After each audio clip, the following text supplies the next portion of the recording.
In this inequality, we're gonna have our alligators, and just to pull out the important information, it says the cost of reserving a meeting room.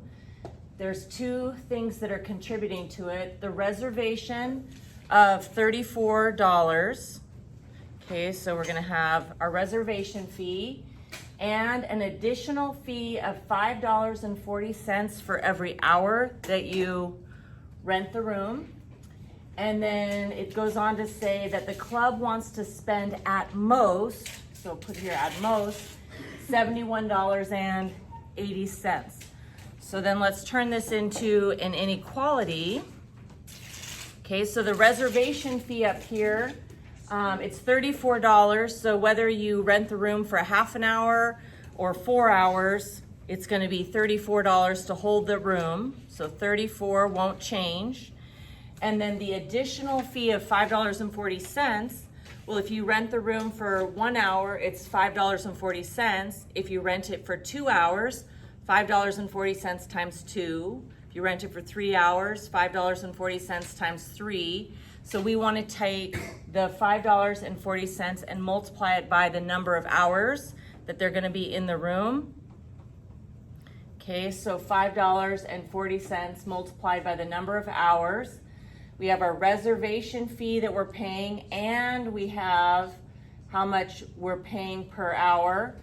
So we want to add those together. I'm going to go ahead and bring down the $71.80. Now we just need to decide which way the inequality goes.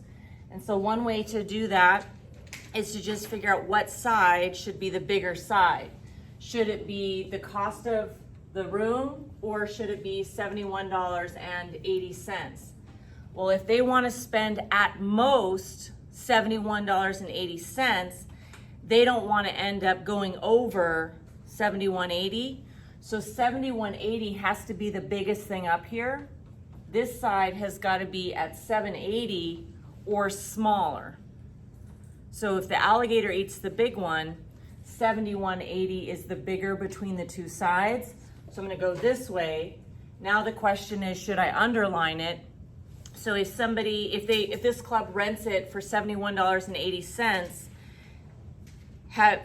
are they okay? Like at most $71.80. Are they okay with paying $71.80?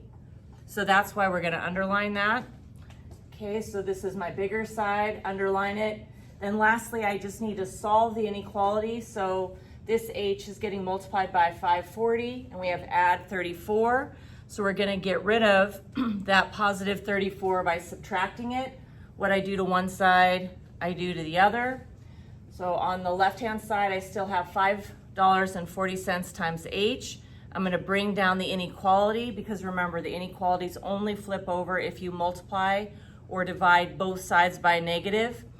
And then $71.80 minus 34 is $37.80.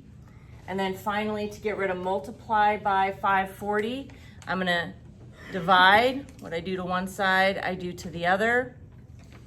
And if I take $37.80 and divide it by $5.40, I'm gonna end up with 7. And then H is by itself. Notice one more time the inequality, it stayed the same all the way through because we never multiplied or divided both sides by negative.